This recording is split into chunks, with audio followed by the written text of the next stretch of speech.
Leader of the house మాట్లాడేటప్పుడు గడబడి చేయ, నీకు అవకాశం వస్తుంది. అధ్యక్ష లేదు మనం అట్లేం లేదు, వాళ్ళు వినాల్సిందే, వాళ్ళకి ఇదే శిక్ష. వాళ్ళని ఎవరిని బయటికి పంపను, ఎవరిని పంపొద్దు అధ్యక్ష, దయచేసి మీకు విజ్ఞప్తి చేస్తున్నా. వాళ్ళని ఇక్కడ కూర్చోబెట్టి కఠోరమైన నిజాలు వాళ్ళు వినడం ద్వారా వాళ్ళలో పరివర్తన తీసుకురావాలన్నదే ఈ ప్రభుత్వం యొక్క ఆలోచన. కాబట్టి వారిని ఎవరిని కూడా సభలో నుంచి బయటకు పంపించొద్దు అధ్యక్ష. అందుకే ఈరోజు ఇందిరమ్మ రాజ్యం గురించి పదే పదే మాట్లాడుతున్నారు అధ్యక్ష. ఎస్, ఇందిరమ్మ రాజ్యం తెస్తాం సోనియమ్మ నాయకత్వంలో. ఖచ్చితంగా ఈ రాష్ట్రంలో ఇందిరమ్మ రాజ్యం.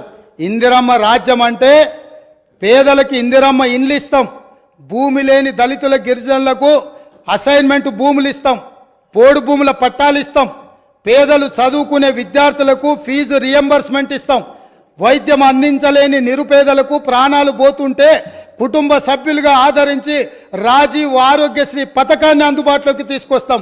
ఇందిరమ్మ రాజ్యం అంటే మైనారిటీలకు సచార్ కమిటీ నివేదిక ప్రకారం దళితులతో సమానంగా వాళ్ళు ఇబ్బందులను ఎదుర్కొంటున్నారంటే మైనారిటీలకు 4% రిజర్వేషన్ ఇస్తాం అధ్యక్ష. ఇందిరమ్మ రాజ్యం అంటే ఈ సమాజంలో ఉన్న ప్రతి ఒక్కరి యొక్క హక్కులను కాపాడుతాం. ఇందిరమ్మ రాజ్యంలో మహిళలకు మహాలక్ష్మి ద్వారా 2500 రూపాయలు వాళ్ళ ఖాతాలో వేస్తాం, 500 రూపాయలకే సిలిండర్ వాళ్ళకి ఇస్తాం. అదేవిధంగా ఇందిరమ్మ రాజ్యంలో వాళ్లకు ఉచితంగా బస్సులో ప్రయాణం చేసే అవకాశాన్ని కల్పిస్తాం. ఇంకా చాలా విషయాలు ఇందిరమ్మ రాజ్యం గురించి చెప్పాల్సిన ఉన్నాయి, అవి చివరిలో చెప్తా అధ్యక్ష. ఈరోజు కేటీఆర్ గారు మాట్లాడుతూ ఈ గవర్నర్ గారి ప్రసంగం వినేటప్పుడు నాకు సిగ్గైంది వినడానికి అని అన్నారు.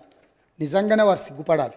ఎందుకు అని అంటే నిజంగానే చాలా విషయాలు మేము అందులో ప్రస్తావించుంటే వారు సిగ్గుపడి తల దించుకునేవాళ్ళు.